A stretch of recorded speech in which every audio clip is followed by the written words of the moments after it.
सीमा और राधा दोनों सगी बहनें थीं, मगर दोनों के स्वभाव में जमीन आसमान का अंतर था। राधा जहां स्वभाव से विनम्र और दरियादिल थी, वहीं सीमा एक नंबर की स्वार्थी और लालची थी। कॉलेज खत्म होने के बाद उनके माँ बाप ने उनकी शादी करने का फैसला किया। चूंकि सीमा बड़ी थी, इसलिए पहले उसकी शादी तय की गई। एक दिन घर में सीमा और राधा अपने माता पिता के साथ बैठे हुए थे। सीमा बेटा, मैंने तुम्हारे लिए एक लड़का देखा है। ये देखो, ये उसकी फोटो है। ये तो बताइए पापा कि लड़का कितना पढ़ा लिखा है, उसका घर परिवार कैसा है। मैं नहीं चाहती कि मेरी शादी किसी कम पढ़े लिखे या गरीब से हो जाए। अरे बेटा, लड़का बैंक में ऊंचे पद पर है, अच्छा खाता पीता घराना है उसका, रुपए पैसों की कोई कमी नहीं है। तो फिर ठीक है, मुझे मंजूर है ये रिश्ता। निश्चित समय पर बड़े धूमधाम से सीमा की शादी कर दी गई। चूंकि सीमा बड़ी बेटी थी, इसलिए उसके पापा ने शादी में कोई कसर नहीं छोड़ी। उन्होंने अपनी हैसियत से ज्यादा खर्च किया इस शादी पर। इसकी वजह से उन पर अच्छा खासा कर्ज भी हो गया। कुछ समय बाद राधा भी शादी के लायक हो गई। एक दिन, सुनो जी, मैंने राधा के लिए भी एक लड़का देखा है। ये लोग सीमा के ससुराल वालों जितने अमीर तो नहीं हैं, मगर शहर में उनका अपना घर और अपनी किराने की दुकान है। अपनी राधा खुश तो रहेगी ना वहाँ? हाँ हाँ, क्यों नहीं।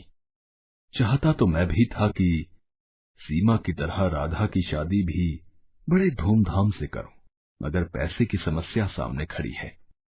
कितने बड़े बड़े घरों में उसके लिए रिश्ता देखा, मगर पैसों की वजह से बात आगे नहीं बढ़ पाई। तभी राधा वहाँ आ जाती है। वो अपने माता पिता की सारी बातें सुन चुकी थी।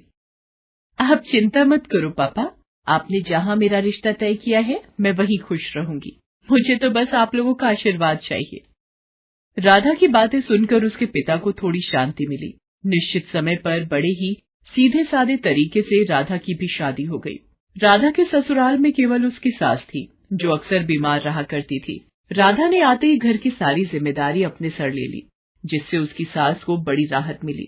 राधा दिन भर घर का काम करती थी और समय मिलने पर वह दुकान के कामों में अपने पति का हाथ भी बटाती थी। उधर सीमा की जिंदगी ऐशो आराम से गुजर रही थी। कभी शॉपिंग तो कभी किटी पार्टी। उसका सारा समय इन्हीं चीजों में बीतता था। एक दिन राधा और उसके पति दुकान पर थे।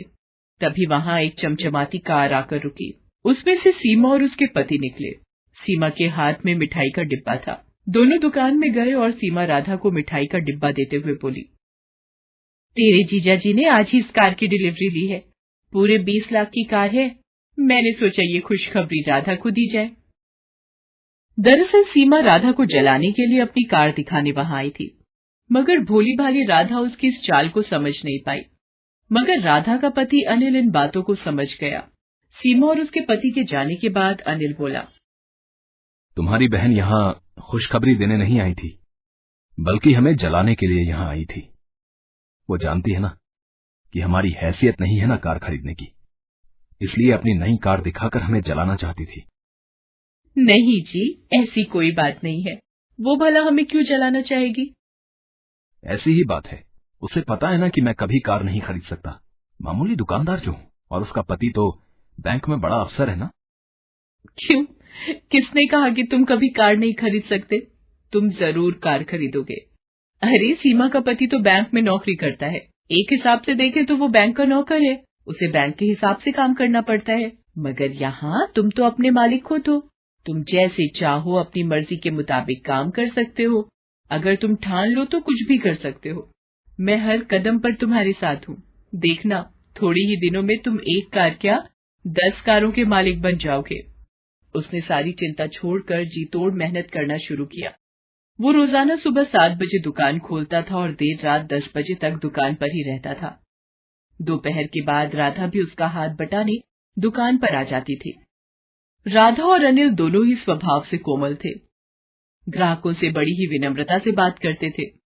इसका नतीजा ये होता था कि जो भी एक बार उनके यहाँ से सामान ले जाता, वो फिर बार बार वहीं आता था। ग्राहकों को कम दाम में अच्छा माल देने के लिए राधा और अनिल ने एक शानदार योजना बनाई। वो दुकान का सामान शहर के व्यापारियों से न खरीदकर सीधे दिल्ली और मुंबई जैसे बड़े शहरों से मंगाने लगे। इससे ग्राहकों को भी अच्छा सामान मिल जाता था और दुकान में मुनाफा भी ज्यादा होता था। इस तरह धीरे धीरे कुछ ही सालों में अनिल ने राधा के नाम से कई किराने, फल, सब्जियों और डेयरी उत्पादों की दुकानों का शुभारंभ किया और उनका नाम रखा राधा ग्रोसरी मार्ट। अब अनिल और राधा की शहर में कई ग्रोसरी दुकानें थीं। उनकी गिनती अब शहर के जाने माने और अमीर हस्तियों में होने लगी थी। राधा की सास तो खुशी से फूली नहीं समाती थी। वो सबसे कहती थी, अरे मेरी बहू तो साक्षात लक्ष्मी का रूप है।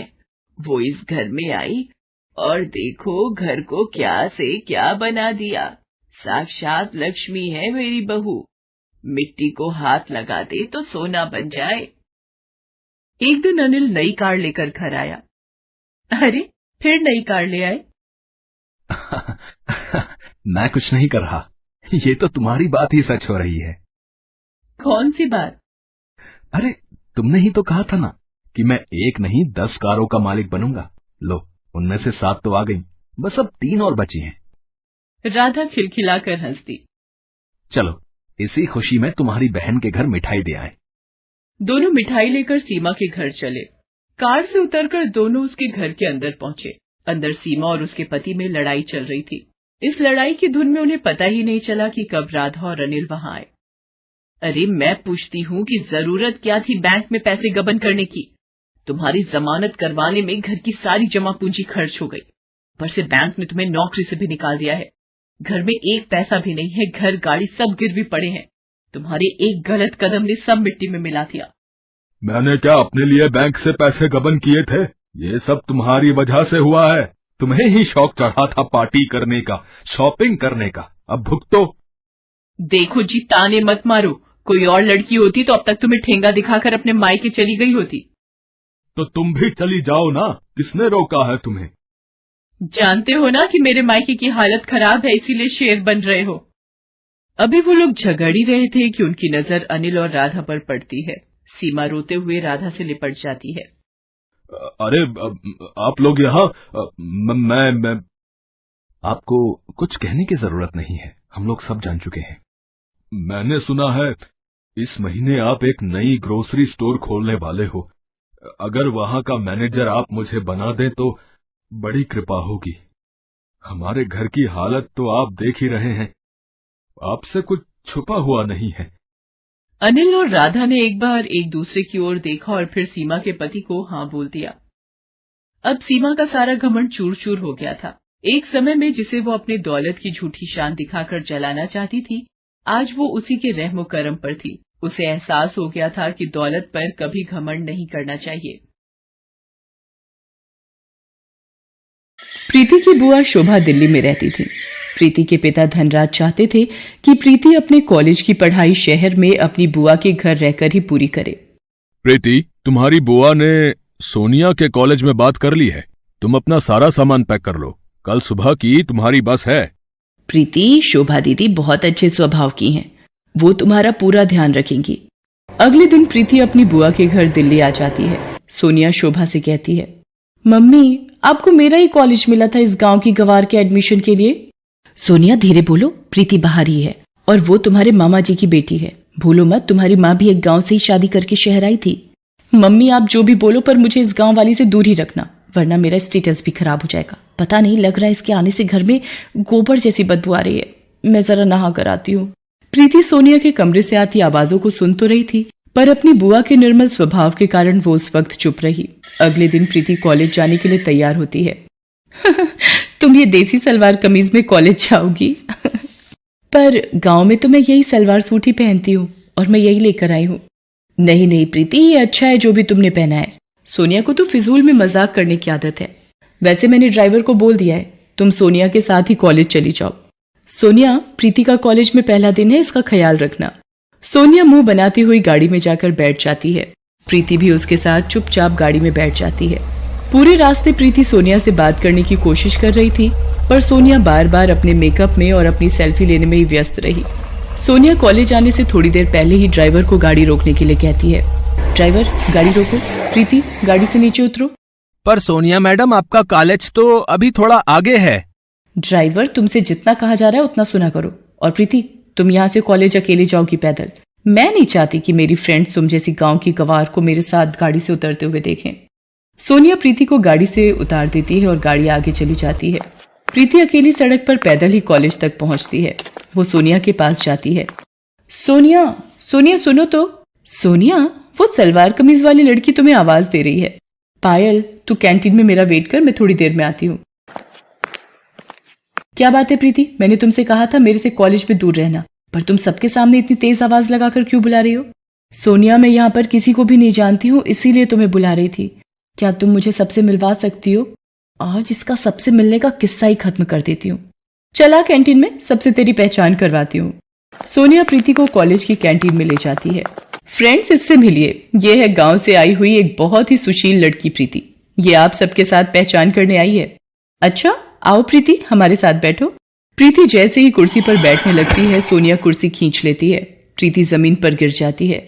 ओह सॉरी प्रीति, मुझे लगा तुम दूसरी कुर्सी पर बैठने वाली हो। कोई बात नहीं प्रीति, तुम इस कुर्सी पर बैठ जाओ। बेचारी प्रीति को अपमानित करते सोनिया को जरा भी लज्जा नहीं आ रही थी। कॉलेज के सभी लड़के लड़कियां प्रीति पर हंसने लगते हैं। सोनिया प्रीति को रोजाना ही परेशान करती रहती थी। कॉलेज में ही सोनिया का एक दोस्त था मोहित। वो भी बहुत ही बिगड़ा हुआ लड़का था। एक दिन, सोनिया, आज शाम की पार्टी में क्लब आ रही हो ना? देखो, कोई बहाना नहीं चलेगा। आज मेरा जन्मदिन है और तुम बिल्कुल मना नहीं कर सकती हो। हाँ मोहित, तुम मेरे बेस्ट फ्रेंड हो, मैं तुम्हारे जन्मदिन की पार्टी में जरूर आऊंगी। सोनिया मोहित की बर्थडे पार्टी में जाने के लिए तैयार होने लगती है। सोनिया, प्रीति को भी अपने साथ लेती जाओ। जब से वो शहर आई है एक बार भी कहीं घूमने नहीं गई और मैं तुम्हारा नो नहीं सुनूंगी। ओके मम्मी, पर इसे बोल देना अपने सलवार सूट में ना जाए, कोई जीन्स और कुर्ती पहन ले। प्रीति भी सोनिया के साथ क्लब की पार्टी में चली जाती है। सोनिया प्रीति को एक टेबल पर बिठाकर मोहित और उसके दोस्तों के बीच चली जाती है। Hello Sonia, thank you so much, तुम मेरी पार्टी में आ गई, मानो 4 चांद लग गए। आओ डीजे पे डांस करते हैं। सोनिया मोहित और उसके दोस्तों के साथ डीजे पर डांस में व्यस्त हो जाती है। प्रीति पानी लेने के लिए काउंटर पर जाती है। तभी, कितनी गोलियां डाली हैं ड्रिंक में? बेफिक्र रहो, इतनी गोलियां डाल दी हैं कि सोनिया को सुबह तक होश नहीं आएगा। ये लोग सोनिया के बारे में क्या बात कर रहे हैं? उसे क्या पिलाने वाले हैं? मुझे सोनिया को बताना ही होगा। ये जरूर सोनिया के साथ कुछ गलत करने वाले हैं। मोहित सोनिया के लिए ड्रिंक लेकर जाता है। प्रीति सोनिया से कहती है, सोनिया, इन्होंने इस पानी में कुछ मिलाया है, तुम इसे मत पीना। ये क्या बकवास कर रही हो? सोनिया, ये लड़की कौन है? कॉलेज में भी ये मेरे साथ चिपकने की कोशिश कर रही थी। मैंने इसे भाव नहीं दिया तो अब ये तुम्हें मेरे खिलाफ भड़का रही है। बिल्कुल गांव की गवार लड़की है ये।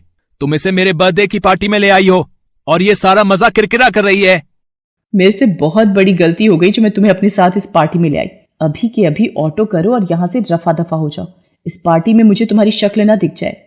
गार्ड, इस लड़की को गेट से बाहर कर दो। प्रीति को ना चाहते हुए भी क्लब से बाहर जाना पड़ता है, पर उसे सोनिया की चिंता हो रही थी और वो सोनिया के पास वापस जाने का तरीका ढूंढ रही थी। उधर मोहित सोनिया को नशे की गोलियां मिलाकर वो ड्रिंक पिला देता है। मोहित, मुझे चक्कर आ रहे हैं, सिर घूम रहा है। अब एक काम करते हैं ना, हम ऊपर रूम में चलते हैं। मोहित सोनिया को होटल के कमरे में ले जाता है और सोनिया के नशे में होने का फायदा उठाने लगता है। मोहित, छोड़ो मुझे, ये क्या कर रहे हो? बचाओ, बचाओ। क्यों? कॉलेज में तो बड़ा स्टाइल मारती रहती हो, अब शर्माने का नाटक क्यों? मैं ही तो हूँ तुम्हारा बेस्ट फ्रेंड, मुझसे क्या शर्माना। तभी दरवाजा पीटने की आवाज आने लगती है। सोनिया किसी तरह दरवाजा खोलने में कामयाब हो जाती है। प्रीति, तू? मैंने तो... सोनिया बेहोशी की हालत में थी। इतनी देर में शोभा भी होटल पहुंच जाती है। प्रीति ने शोभा को फोन कर दिया था और सारी बात बता दी थी। शोभा ने मैनेजर से फोन पर बात की और प्रीति को अंदर आने की इजाजत मिली। सर, इसी लड़के ने सोनिया को नशे वाला पानी पिलाया था। गार्ड, पकड़ लो इस लड़के को, हमारे होटल का नाम खराब करता है। तुझे तो मैं पुलिस के हवाले करूंगा। इंस्पेक्टर साहब, इस लड़के को यहां से ले जाइए। बड़े घर के बिगड़े साहबजादे हैं ये, जेल की हवा भी खानी जरूरी है। शोभा प्रीति के साथ सोनिया को घर ले आती है। अगली सुबह, प्रीति, मुझे माफ कर दो, मैंने हमेशा तुम्हारा अपमान किया। तुम गांव से आई हो ये कहकर हमेशा तुम्हारा मजाक बनाया, पर कल तुमने मेरी इज्जत बचाकर मेरे ऊपर बहुत बड़ा एहसान किया है। मुझे अपनी गलती का एहसास है। क्या तुम अपनी बहन को माफ कर दोगी? हाँ, एक शर्त पर माफ कर सकती हूँ। कॉलेज की कैंटीन का समोसा मुझे अपने हाथों से खिलाओगी? उस दिन के बाद से सोनिया का स्वभाव प्रीति के लिए बिल्कुल बदल जाता है। शोभा भी ये सब देखकर बहुत खुश होती है। शहर की छोरी, गांव की गोरी एक दूसरे के दिल में प्यार की जगह बना लेती हैं।